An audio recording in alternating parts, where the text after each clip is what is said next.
Sete Raios Podcast. Evadidos da Matrix. Episódio de hoje: Abrindo a mente abstrata para superar a Matrix. E aí a gente precisa abordar isso dentro da Matrix, dentro do campo de Maia, da ilusão, dentro dessa projeção, essa holografia, esse espectro de uma falsa mente cósmica chamada Matrix, uma consciência elemental formada da energia dos elementos que compõem a matéria e que nos mantém iludidos,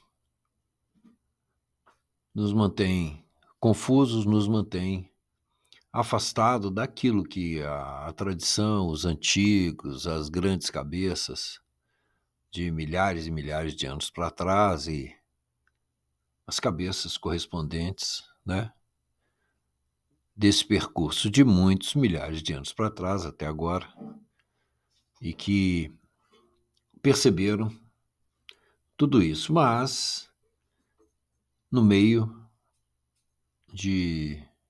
desses picos de lucidez, nós estamos numa época assim, e em meio a tanta ilusão, ou seja, os sentidos, né, causam impressões na mente, e a mente nos impede de ver a verdadeira realidade. Que mente é essa?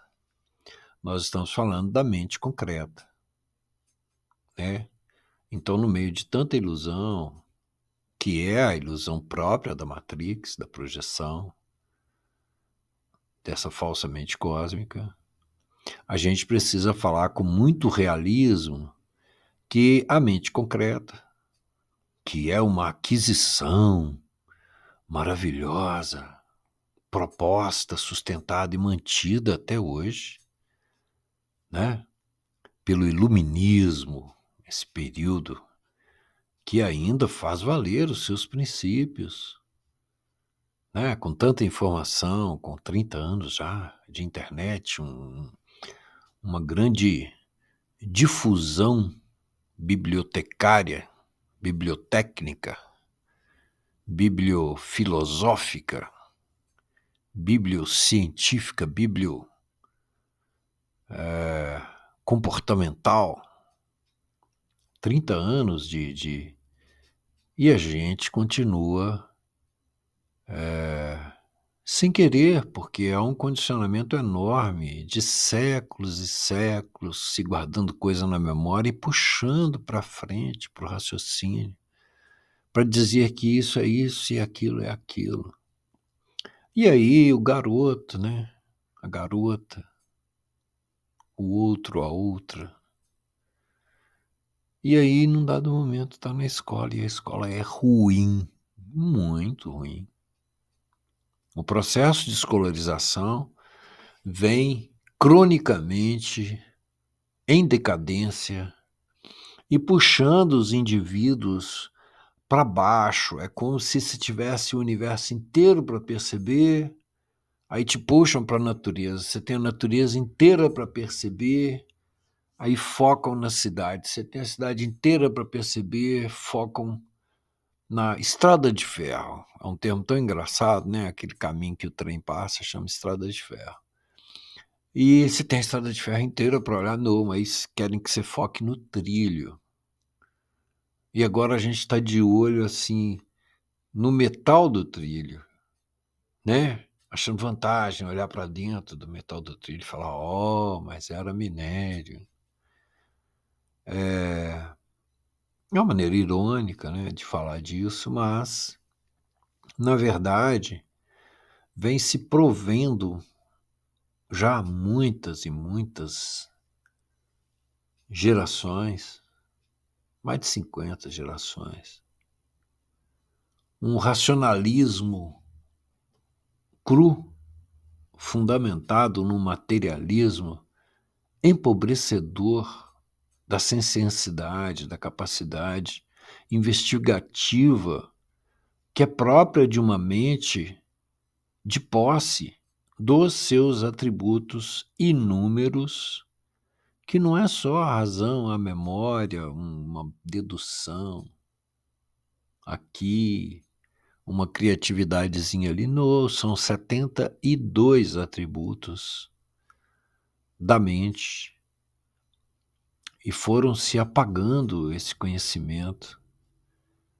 de maneiras que a gente é convencido pelos fetiches inúmeros dos vários segmentos, infelizmente acadêmicos, que nos dizem que somos os melhores, que nunca foi assim, nunca foi. Mentira, mentira, não sabem, perderam, esconderam o conhecimento e perderam o conhecimento, eles não têm o conhecimento, por isso dizem isso. São verdadeiros no sentido de que não sabem, né? Dezenas de milhares de anos, civilizações poderosas, com mente poderosa, cabeças poderosas, centenas de milhares de anos, civilizações poderosas, com mente poderosa, outras tecnologias, outro meio de lidar com a matéria. Os nossos equipamentos, né? Até domésticos, pessoais, já respondem à fala? Olha, isso é coisa antiga, isso é coisa antiga. Há escritos da civilização olmeca mostrando que eles tinham a ideia de uma mesa, estava ali a ideia já na cabeça. Olhava para a pedra, pedra, mesa, pedra, taf. Pedra, sala, pedra, né? Isso diz respeito a um poder vibracional de autoridade sobre as estruturas moleculares dos vários elementos que formam a matéria. Isso é atuar em uma posição muito anterior a isso que nós chamamos de realidade, portanto, moldando a realidade. E aí há inúmeras maneiras de abordar isso. Uma das maneiras muito interessante vem do esoterismo, mostrando que tudo que acontece nisso que nós consideramos como plano físico é o plano real das nossas percepções. Então nós temos 5 sentidos lendo o universo ao nosso redor, jogando isso lá no centro da estrutura cerebral, e a partir dali essas energias vão subsidiar o que nós chamamos de mente, com uma forte tendência a apenas um elemento minoritário disso que a gente pode chamar de mente, que é a razão, onde ao redor da pineal, então, os sentidos, aquilo que foi percebido como impressão sobre os sentidos é lido e tal, e etc. Então, a gente está simplificando a capacidade de leitura com uma escolarização deficitária, crônica, secular, que visa produzir mão de obra para o mercado. Precisa-se girar quantias enormes de valores econômicos e monetários, e aí precisa de gente ali no balcão, e o balcão ficou virtual, mas continua gente de um lado, gente do outro, gente consumindo, gente, e gerando um efeito colateral assustador, né? Um impacto antissustentabilidade, um impacto antiecológico, anti-humano, anti tudo. E esses efeitos colaterais são exatamente porque a abordagem empobrecida do ser humano fez com que o ser humano empobrecesse o universo ao seu redor.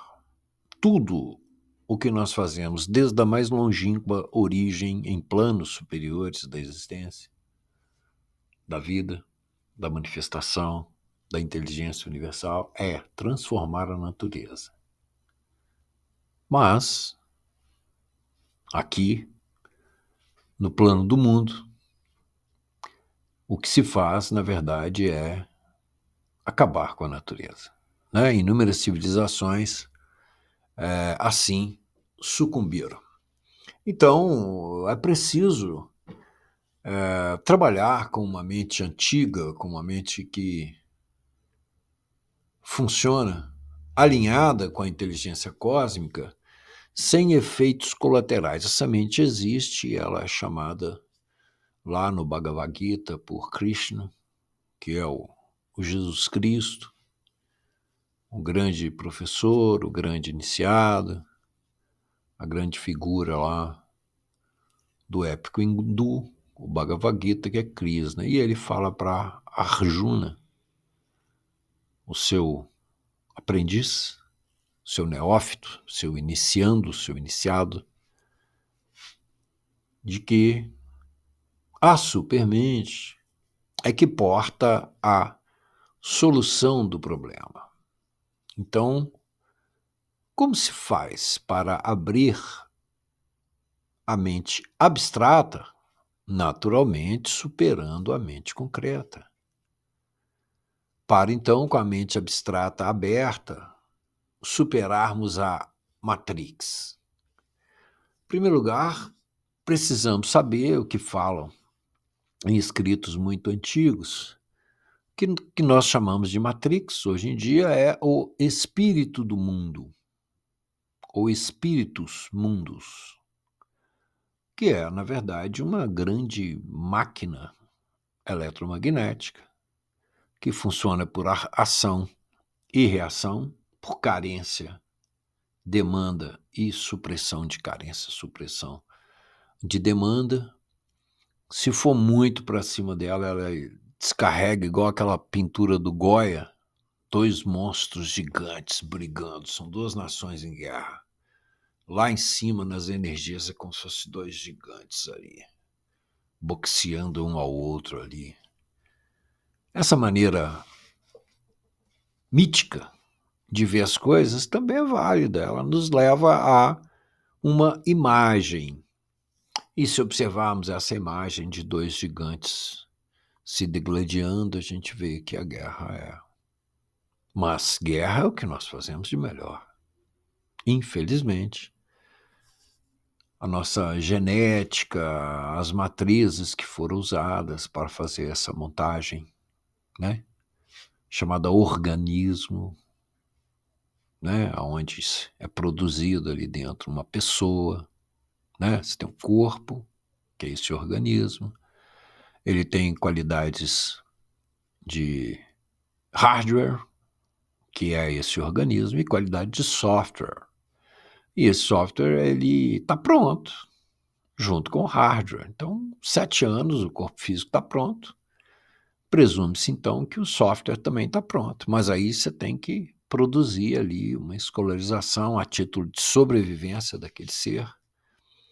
E você coloca ele na escola exatamente para ele não descobrir a dimensão interior que ele produz, que ele possui. E, evidentemente, ele não vai produzir nada nesse sentido se a civilização conseguir intimidá-lo com a escolarização.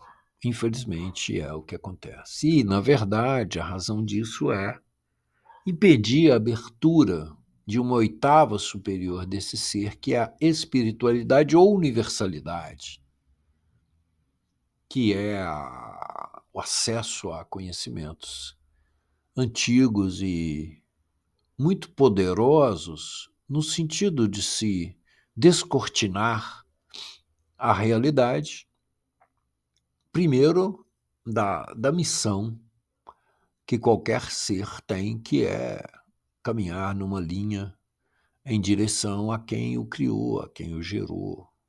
E aí a primeira ficção que se conta é a ficção do acaso, né? Por acaso, o planeta Terra ficou numa distância do Sol, e aí tem um calorzinho bacana e tal, né? As marés ficam lá, a natureza brota ali, cai as sementinhas, os passarinhos saem rastejando e depois, né? Viram águias. E aí a coisa, quando ela é delegada ao acaso, evidentemente que você não tem um causador, né? Você não tem um causador. Você não tem a responsabilidade de chegar em lugar nenhum, né? Você não tem um projeto, você não tem...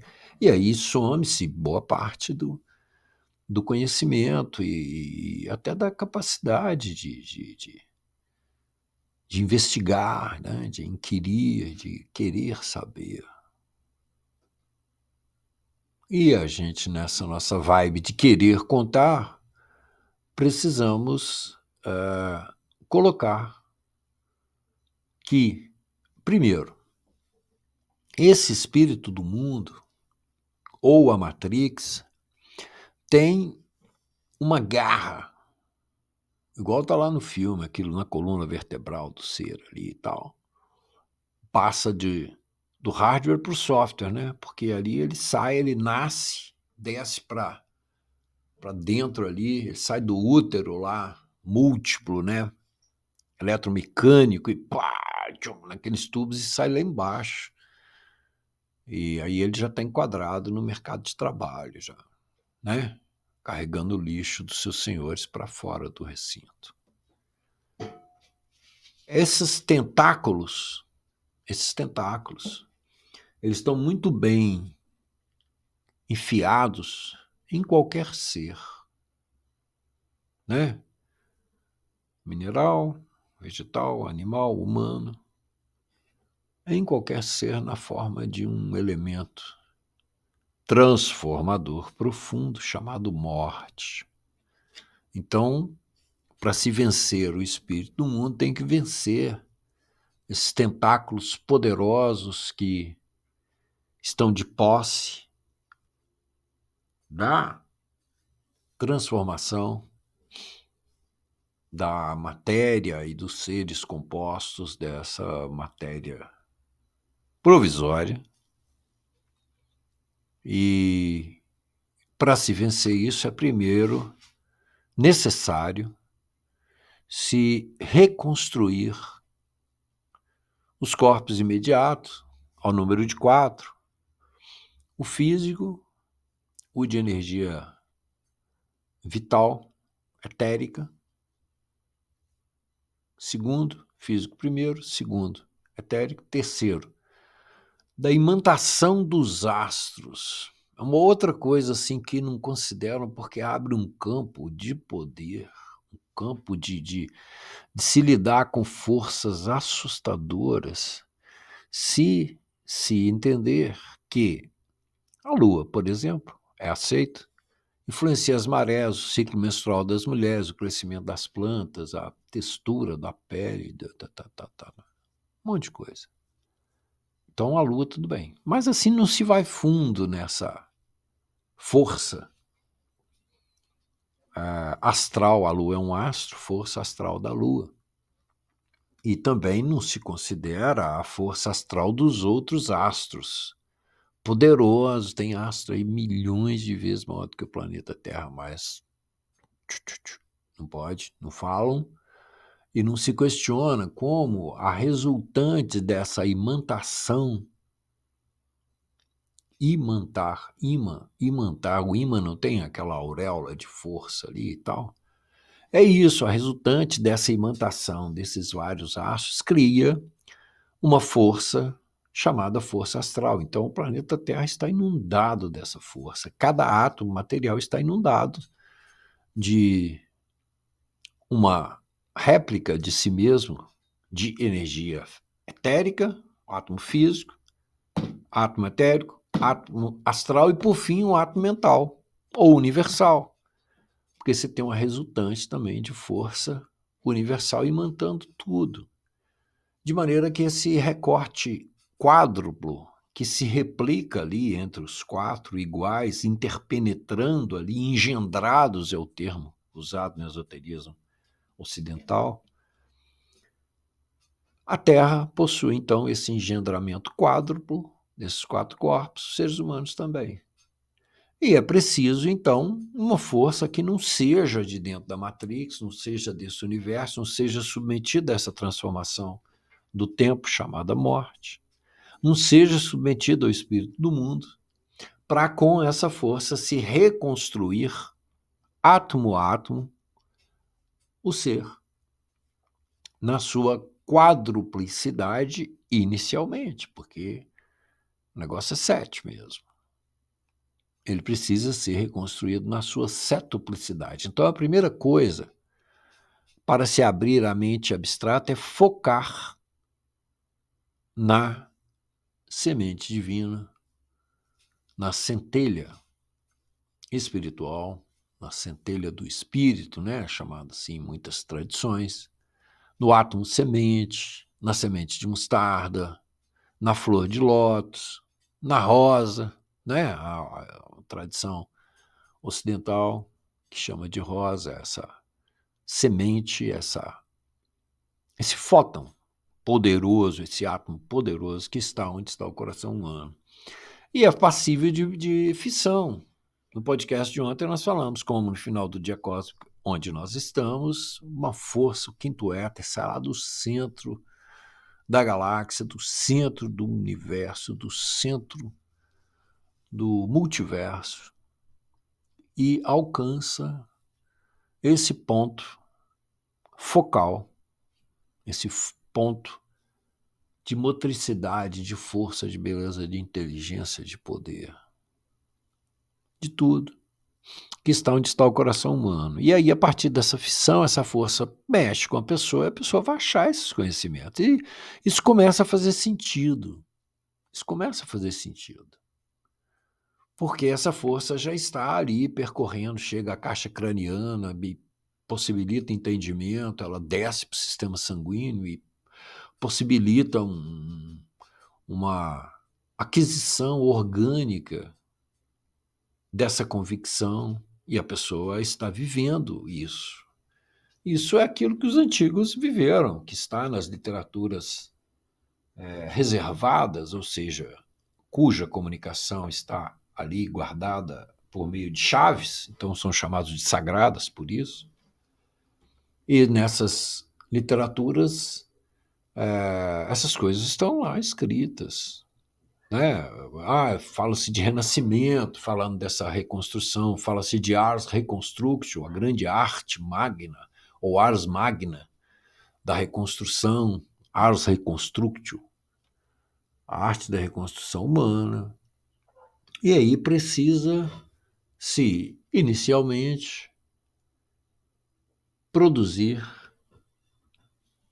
o ser com essa força original. Então há um resgate, uma reprodução do ser original, e neste renascimento, num dado momento, este ser,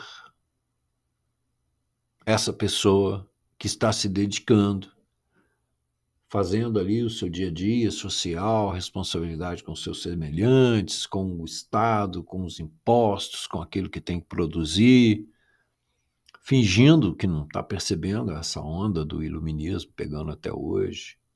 Concorda lá com as suas escolas, adquire o seu DOC, vai para o seu pós-doc, vai para frente. Mas ela está olhando ali o tempo inteiro em autoconhecimento para esse ponto de força, de entretenimento superior. Krishna usa no Bhagavad Gita, tem umas interpretações muito boas, umas traduções, melhor dizendo.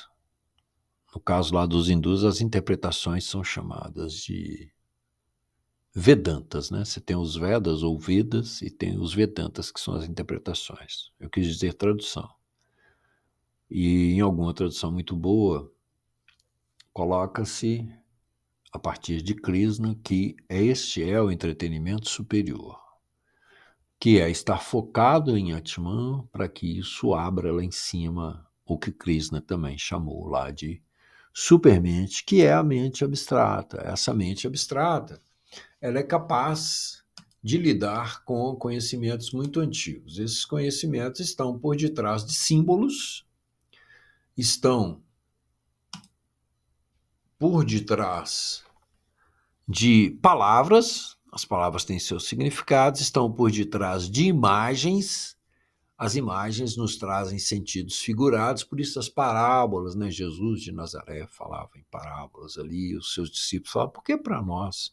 O senhor fala abertamente, para ele o senhor fala só através das imagens, das ideias, das parábolas. Aí ele fala, ó, vocês já estão, né, com a Atman, com a força nuclear aí sendo irradiada a partir do coração, ela está pegando o osso irradiador, né, o externo, esse osso aqui da frente.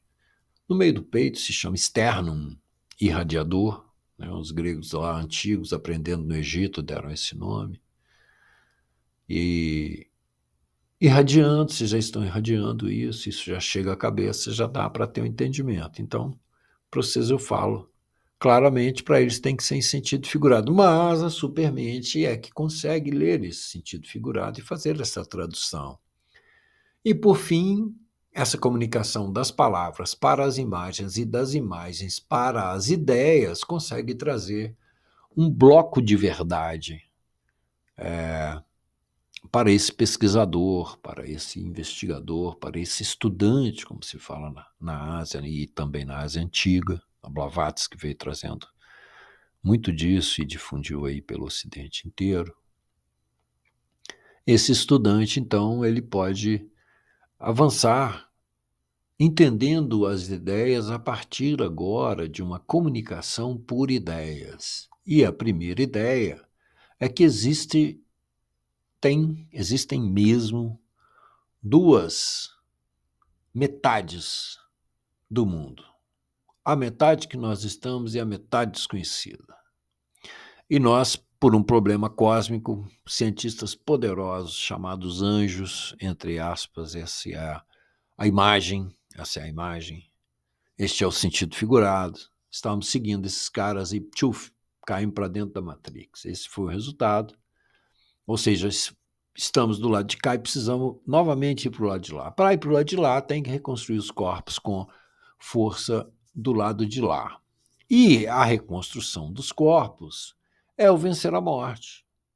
Esse corpo tem royalties, tem dono, isso é criação de uma fraternidade. O termo, assim, no campo das imagens, do sentido figurado, é assim, mas isso tem dono e, num dado momento, é recolhido, mas a pessoa usou bem aquele corpo e os conhecimentos ali que ela conseguiu acessar para reconstruí-lo com energia que não é submetida a essas leis da decomposição, portanto, da morte. E aí, em seguida, essa pessoa, antes de desencarnar naturalmente, antes de morrer, entre aspas, ela já precisa superar o espírito do mundo, que é a própria Matrix. E ela supera seguindo este caminho de autorrealização a partir da supermente. E isso pode-se considerar, usar um termo rápido, uma yoga muito avançada. É chamado Gnana Yoga, em outras palavras. É a yoga do fogo. Esse fogo, eu falei dele ontem na forma do quinto éter, o éter elétrico, o éter luz, cujo um átomo ou um fóton, não interessa, é um grão de luz poderoso, está no coração de cada um desses seres que se percebem como uma semente cósmica. Esse termo, semente cósmica, é da cultura maia, eles que usaram essa denominação para isso. Também tiveram acesso a esses conhecimentos, descendentes dos antigos Atlantes, igual os chineses e japoneses, são primos índios brasileiros também. E aí nós já vamos aí para mais de 1 milhão de anos de genética para trás, se for falar disso. Mas tiveram acesso a isso e eles é que usam esse termo, semente cósmica, para designar a centelha de luz, a centelha da outra região cósmica ou da outra metade, como podemos falar. Portanto, abrindo a mente abstrata para vencer a Matrix diz respeito a um empenho constante, diário. Avante! Ajude o canal, like, inscreva-se e compartilhe com pessoas que têm a ver. Sete Raios Podcast, evadidos da Matrix.